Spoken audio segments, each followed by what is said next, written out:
Maureen O'Hara was not born to be a Hollywood star in the conventional sense.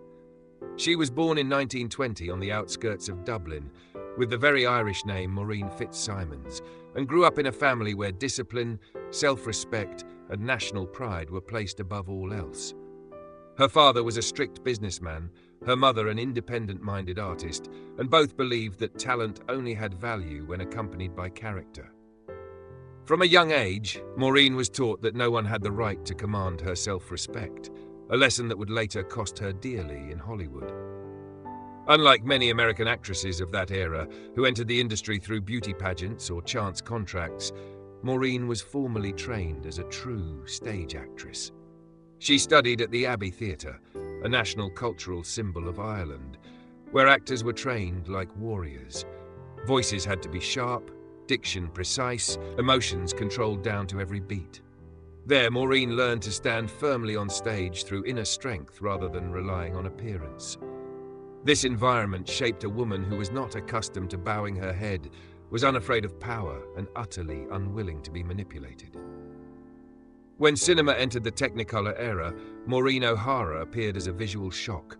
Her fiery red hair, porcelain white skin, and green eyes were not merely beautiful, but carried a wild, fierce quality that stood in stark contrast to the soft, delicate femininity Hollywood was used to worshipping.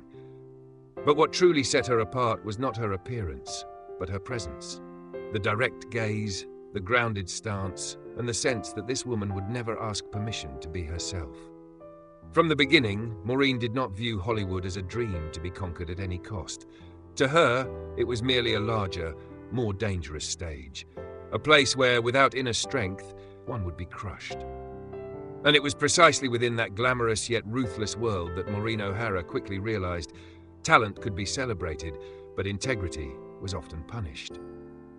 The door to Hollywood did not open for Maureen O'Hara through luck, but through a discerning eye. Charles Laughton, one of Britain's greatest actors, saw in the young Irish woman something Hollywood was lacking, an inner strength that could not be bent. He signed Maureen to a contract and brought her into Alfred Hitchcock's Jamaica Inn, 1939. Although the role itself was not yet a breakthrough, it was the ticket that carried Maureen out of Europe and into the heart of the most unforgiving film industry in the world. But from her earliest days in Hollywood, Maureen proved to be a difficult case. While studios sought to turn her into a controllable beauty icon, she repeatedly refused roles of weak, frightened women who existed only to be rescued. Maureen did not want to cry prettily, nor tremble to please the audience. She wanted characters who resisted, who loved fiercely, and who were willing to pay the price for their choices. In a Hollywood accustomed to ordering female actresses to be obedient, such an attitude was nearly provocative. As a result, Maureen O'Hara's career did not follow an easy, straight path, but it was enduring and powerful. She left her mark in How Green Was My Valley, The Black Swan, and especially The Quiet Man, where she stood alongside John Wayne in a relationship that was both intense and deeply rooted in mutual respect. Audiences saw in Maureen a rare kind of woman on screen at that time, one who did not need to apologize for her strength nor diminish herself in order to be loved. One small detail carried great significance. Maureen resolutely kept her Irish accent. In an era when Hollywood forced foreign actors to Americanize themselves to sell tickets more easily, that decision was a quiet act of defiance. She refused to trade her identity for greater marketability. To Maureen, if acceptance required changing who she was, then that acceptance was not worth having. This choice shaped the entire path ahead of her. Maureen O'Hara became a symbol of strong women on screen, but at the same time, she became a thorn in the side of directors who were accustomed to controlling actors through fear and submission. And inevitably, the greatest collision of her life occurred, with a man of immense power and talent, but also deep shadows. A man whom Maureen O'Hara would later state plainly she would never work with again. As Maureen O'Hara began to establish herself in Hollywood, she also gradually recognized the true cost of success within a system built on the absolute power of film studios. There, actors were controlled not only through contracts, but through fear. Suggestive remarks, private advice behind closed doors, and exchanges in which everyone understood what was silently being placed on the scales all of it was considered normal for the era. Maureen refused to participate in that normality. She did not stay silent, did not pretend not to understand, and certainly did not accept the idea of trading her body or dignity for roles. In an industry accustomed to submission, her frankness was seen as dangerous. Maureen later recalled being publicly humiliated, labelled as difficult to work with, and slowly realising that doors to roles no longer opened as easily as before. In 1957, during a time when speaking out was nearly forbidden, Maureen O'Hara did something few women dared to do. She spoke up. Not loudly, not with sensational details, but clearly enough to expose a culture in which male power was protected by women's silence. The consequences came swiftly. Calls became fewer, major projects suddenly conflicted in schedule, and her name appeared less frequently on the lists of top leading roles. Maureen understood exactly what that meant. She did not see herself as a victim, but neither did she deceive herself into believing her career had not been damaged. Hollywood has a long memory for those who obey, and a short one for those who dare to say no. Yet what set Maureen apart was that she never expressed regret. To her, a career could slow down, but character was not allowed to erode. That very firmness made Maureen a special case in the eyes of powerful directors. Some respected her for it, others were irritated by it. And no one embodied that mixture of admiration and tension more than John Ford, the man who helped raise her to the heights of cinema, but also the one who made the boundary between art and personal harm more fragile than ever. John Ford was not merely a great director, he was absolute authority on set. For many actors, being chosen by Ford meant entering film history. For Maureen O'Hara, it also meant entering a relationship that was both creatively rich and deeply painful. Ford saw in her what he rarely found: strength, presence, and a flame that refused to bow. But precisely because of that, he sought to control her more than anyone else. On set, Ford was notorious for brutal training methods. He shouted, insulted, and psychologically manipulated actors to force the emotions he wanted. With Maureen, that harshness frequently crossed professional boundaries.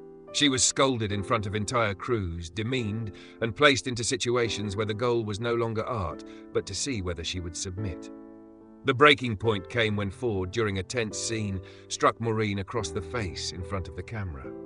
He justified it as the only way to capture genuine emotion. That moment was not just a physical blow, but a message of power. On this set, he decided everything. But Maureen's reaction shocked Ford. She did not cry, did not run away, nor did she apologize. She stood still, staring directly at him, with the cold calm of someone who refused to be humiliated. That confrontation created a strange relationship between two strong personalities. Ford both despised Maureen's defiance and was drawn to it. He continued to cast her in major projects, but the atmosphere was always taut as a drawn wire. Maureen understood that every time she agreed to work with Ford, she was trading away her own peace. And eventually she made a decision few actresses of that era dared to make. She refused to return. Maureen O'Hara said no to John Ford, not because she lacked roles, but because she clearly understood the psychological cost she would have to pay. That decision closed a chapter of creativity that was both glorious and deeply painful, while simultaneously opening another phase of her life, one in which the spotlight gradually receded, giving way to private choices, personal relationships, and losses that fame could never shield her from. If on screen, Maureen O'Hara was always the embodiment of a strong, unyielding woman, in real life she continuously faced relationships that tested that very resilience. Her first marriage came when she was only 19, conducted in secrecy and ending quickly, leaving behind an early lesson that romance alone is not enough to protect a woman in a harsh world. Her second marriage, to director William Houston Price, lasted longer but was tinged with exhaustion, alcohol, instability, and a sense of loneliness even within her own family. During those years, motherhood became her only anchor. Maureen regarded her daughter, Bronwyn Bridget Price, as the greatest achievement of her life, a role requiring no audience and no spotlight, yet demanding total sacrifice. She once admitted that without her daughter, she might not have been strong enough to keep standing through the successive breakdowns of her personal life. The turning point came only when Maureen met Charles Blair, a US Air Force general with a calm demeanor, discipline, and a life completely removed from Hollywood's glamour. To Blair, Maureen was not the fiery red-haired star on screen, but simply a woman who needed respect and to be heard. Their marriage in 1968 marked a bold decision. Maureen stepped away from the spotlight to help her husband run an airline, choosing a life with less glory but greater peace. That happiness, however, did not last. In 1978, tragedy struck when Charles Blair was killed in a plane crash. Before she could recover from that loss, Maureen was dealt another blow. She was diagnosed with uterine cancer. In the same year, the woman who had once stood up to all of Hollywood was forced to confront the fragility of her own body. Yet, as in every stage before, Maureen O'Hara did not collapse. She fought, quietly and persistently, not to prove anything to the world, but to keep living. For her daughter, for the memory of the husband she loved, and for the pride of a woman who had endured too many losses to allow life to bend her. After surviving cancer and the pain of losing her husband, Maureen O'Hara entered her later years with a calm rarely seen in a star who had lived amid storms of public opinion and power. She no longer sought roles, nor did she need Hollywood's attention. What she retained were her honor, her memories, and a principle that had never changed: never compromise with disrespect, even if it meant paying with her entire career. For many years, Maureen O'Hara's name seemed to sit outside the mainstream of cinematic honors. There were no loud campaigns, no self-congratulatory speeches. She accepted this with the composure of someone who understood all too well how Hollywood operated. But time ultimately stood on her side. In 2014, the Academy awarded Maureen O'Hara an honorary Oscar for her lifetime contributions. It was not only a recognition of talent, but a belated apology to a woman who had dared to say no in an era when silence was rewarded. When she stepped onto the stage to accept the award, Maureen did not mention those who had hurt her. She spoke of her love for cinema, her pride in being Irish, and the importance of living true to oneself. It was not the speech of a pampered legend, but of a survivor, someone who had preserved her identity within an industry determined to shape women according to its own mold. Maureen O'Hara passed away in her sleep in October 2015, at the age of 95, at home. No lights, no red carpet, no noise. According to her wishes, she was buried at Arlington National Cemetery beside her husband Charles Blair, the only man who had brought her complete peace in real life. Maureen O'Hara's legacy does not lie solely in the dazzling Technicolor films or the strong female roles she etched into cinematic history. It lies in something quieter. She proved that a woman can be resilient, gentle, and talented, and still has the right to refuse anyone who demands she trade her dignity to survive.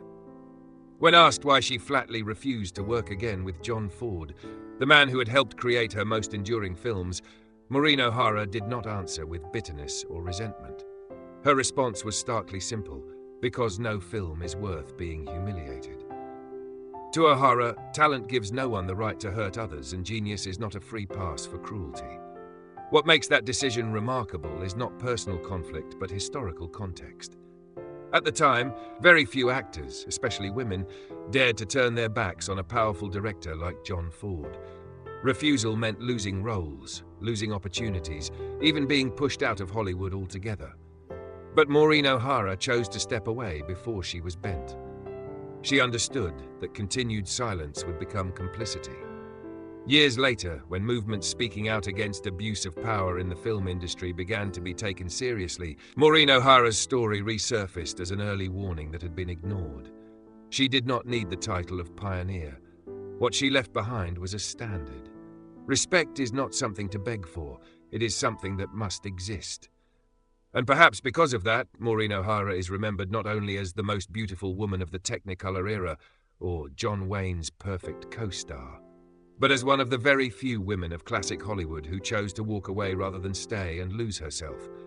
For her, refusing to work one more time was not defeat, but a final victory, quiet yet complete. Maureen O'Hara's story does not end with a loud confrontation, nor with heavy accusations. It ends with a personal choice, silent but decisive. In an era when power was often disguised as genius, she drew a clear line. Art cannot be built on fear, and success is not worth the price of self-respect.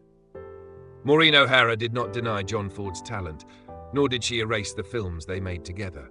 She simply refused to continue entering a space where respect did not exist. That clarity is what gives her story lasting relevance today, as Hollywood and audiences begin to re-examine legends with a fuller, fairer perspective. Some people leave because they are discarded, and some leave because they are strong enough to refuse to be broken. Maureen O'Hara belonged to the latter.